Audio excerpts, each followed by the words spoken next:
ล่าสุดเพจหลักของเพชรลำเพลินได้ออกมาเฮ็ดป้ายประกาศ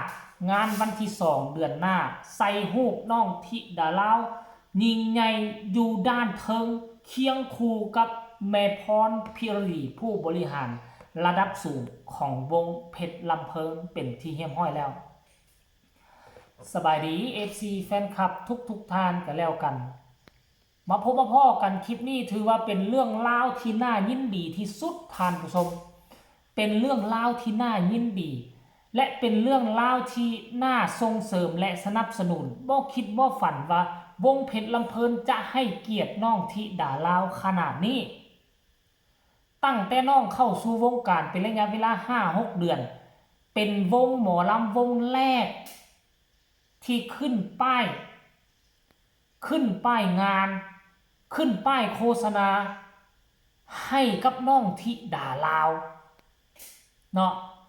FC แฟนคลับของน้องธิดาลาวทั้งสองฝากฟังแม่น้ำของบ่ว่าจะอยู่ทั้งต่างดงต่างแดนเห็นคลิปนี้แล้วค่อยเชื่อว่าพวกเจ้ารู้สึกคือกันกับค่อยดีอกดีใจคือกันกับค่อยแน่นอนท่านผู้ชมก็คืองานวันที่2 เมษายนก็คือวันที่2 เดือน4พุ่นเนาะอันนี้เดือน3วันที่2 เดือน4งานนมัสการพระสันในพระธาตุ9 ยอดเนาะที่วัดสวรรค์นิมิตรบ้านวังปราเสื่อมตำบลนี่ก็คือตาแสงบ้านโพนอำเภอนี่ก็คือเมืองโพนนาแก้วเนาะจังหวัดสกลนครพบกับหมอลำเพชรลำเพลินเต็มวงพร้อมกับศิลปินฮับเซิร์นคุณน่ะแท็กน้องธิดาลาวศรีวิไลบัตรออนไลน์ปุ๊บเห็นบอกทุกคนโอ้โหเดี๋ยวนี้ลาวก็กลับคืนมาใส่ตำบลแล้วได้ลาวกลับคืนมาใส่ตำบลสมัยก่อนตอนมีกษัตริย์ตอนปกครองด้วยปกครองด้วยระบอบราชาธิปไตยนะก็มีตำบลคือกันแต่บ่เอิ้นตำบลเอิ้นว่าตาแสงมันมีบ้านแล้วก็มีตาแสงก็คือบ้านแล้วก็ตำบลเป็นบ่แล้วก็อำเภอก็คือมีเมืองกลับคืนมาใส่คือเก่าแล้วกลับคืนมาใส่คือเก่าปัจจุบันนี้เริ่มปฏิบัติแล้วได้เริ่มมี2-3ตาแสงแล้วที่ว่าให้ไปปฏิบัติแล้วนะตอนนี้ไปอำนาจของผู้ใหญ่บ้านกับลดน้อยถอยลงแล้วอำนาจจะไปร่วมศูนย์กันอยู่ทั้งตำบลท่านผู้ชมเนาะนี่ไงอยากให้ทุกคนเห็นนี่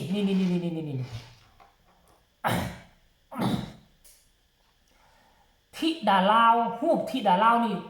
สูงเทียบเท่ากับแม่พรพิรดีได้แม่พรอาจจะสูงกว่าน้อยนึงเนาะ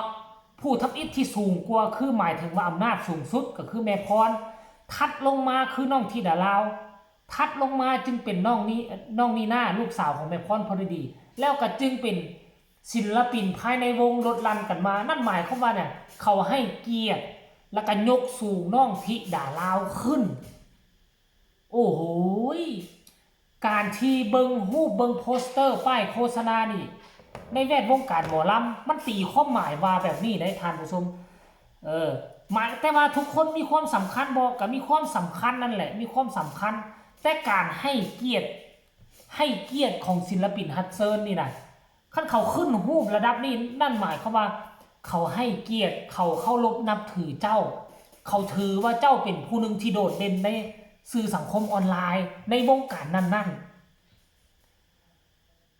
และค่อยก็บ่แน่ใจว่านอกจากป้ายที่ขึ้นป้ายการเคลื่อนไหวการโพสต์แล้วป้ายโฆษณาตามถนนหนทางตามอย่างต่างๆค่อยเชื่อว่าเพชรลำเพลินต้องขึ้นให้แน่นอนเพราะว่ามีการจองตัวกันเป็นเดือนล่วงหน้าเลยเป็นเดือนล่วงหน้าการขึ้นป้ายอยู่สถานที่การแสดงก็ต้องมีขั้นขึ้นให้นี่ป้าโถนี่คือโชคดีของน้องธิดาลาวแน่นอนนี่คือความโชคดีของน้องธิดาลาวแน่นอน ค่อยคิดว่านะถ้าเป็นไปได้จับมือกับเพชรลำเพลินเลยแล้วน้องจะโด่งจะดังกลัวนี่และน้องจะโด่งจะดังแบบไววาแบบก้าวกระโดดขั้นที่ผ่านมาเฮาไปขึ้นวงอื่นนี่มันบ่เป็นการฮับเซิร์นไหนก็คือว่าเฮาไปคอแจมคอขึ้นคอเอาลูกเอาเต้ามีเวทีให้ยืนเท่านั้นไหน บ่แม่นเขารับเชิญเด้แต่งานนี้คือรับเชิญแบบเต็มรูปแบบคือครั้งแรกในชีวิตคือโดนรับเชิญเต็มรูปแบบโดนรับเชิญโดยวงใหญ่ถึงแม้ว่าวงนี้อาจจะบ่โด่งบ่ดังส่ำวงอื่นๆเขาแต่ก็บ่ธรรมดานะเวทีใหญ่เครื่องเสียงอลังการเวทีเครื่องเสียงสู้กับวงหมอลำดังๆได้แต่ชื่อเสียงอาจจะสู้เขาบ่ได้แต่ก็บ่แม่นขี้ร้ายนะพอไปพอมานะท่านผู้ชม FC แฟนคลับ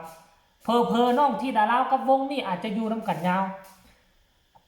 บางทีก็มาจุดกระแสให้ชื่อเสียงของวงเพิ่นโด่งดังขึ้นตืมเพิ่นก็อาจจะเอาอ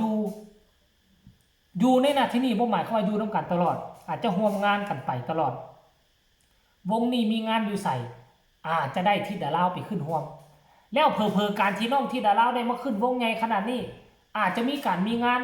เพิ่มขึ้นให้วงเพชรลำเพิ่นเพิ่มขึ้นก็เป็นไปได้จากเดิมเดือนนึงมี10ปลาย20งานอาจจะเพิ่มขึ้นก็ได้ทานผู้ชม MC แฟนคลับอีหยังมันก็บ่แน่นอนในต่างฝ่ายต่างมีกระแสโด่งดังพอๆกันเลยทุกคนเด้เดี๋ยวไปฟัง FC แฟนคลับที่ดาราแสดงความรู้สึกแนวใดหลังจากที่เห็น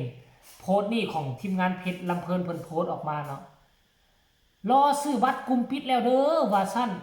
รอแล้วครับว่าซั่นรอฟังล่ำโดนแล้วว่าซั่นเด้ติดตามครับ FC อีลาธิดาลาวครับว่าซั่นเด้ขอบคุณที่ให้โอกาสน้องเด้อครับผู้นั้น คอมเมนต์คือมีน้อยแท้ท่านผู้ชมมีแค่2-3คอมเมนต์นึงบอกความจริงแล้วโพสต์นี่น่ะถูกโพสต์มานี่ประมาณ5วันแล้วได้ท่านผู้ชม5วันแล้วสรุปรวมแล้วก็เฮาก็แสดงความยินดีกับน้องธิดาลาวในที่สุดก็มีวงที่เขาเจ้าเห็นความสำคัญเห็นความปังความดังความมีกระแสของน้องธิดาลาวเขาก็ยกสูงขึ้นน้องรู้สึกว่ามาเห็นวงนี้มาเห็นโพสต์นี่ค่อยรู้สึกว่าน้องมีคุณค่าหลายขึ้นกว่าเก่าท่านผู้ชม FC แฟนคลับสำหรับคลิปนี้ก็อยากฝากเอาไว้ซ้ำนี้แหละฝากทุกคนกดไลค์กดแชร์กดติดตามบ่เบิ่งบ่ชมบ่เป็นหยังแต่ขอแชร์ให้ได้บ่เพื่อเป็นการส่งเสริมน้องธิดาลาวเพื่อเป็นการส่งเสริมวงหมอลำเพชรลำเพิ่นอยู่ในโตเนาะฝากกดไลค์กดแชร์กดติดตามที่สำคัญอย่ากดข้ามโฆษณาเด้อทุกคนเลยใครมีคำตำหนิติชมคำคิดคำเห็นแนวใดก็ให้ส่งข่าวมาใต้คอมเมนต์กันแล้วกันมวนมันแน่นอนท่านผู้ชมงานนี่แล้วมาติดตามรอคอยเบิ่งว่าหลังจากที่คลิปนี้ถูกเผยแพร่ออกไปทีมงานศรีวิไลจะมีความรู้สึกแนวใดจะแสดงคำคิดคำเห็นแนวใดให้พ่อกันเอาไว้ในคลิปหน้าค่อยจะมาติดตามอย่างใกล้ชิดสำหรับคลิปนี้ลาท่านผู้ชมไปก่อนสบายดี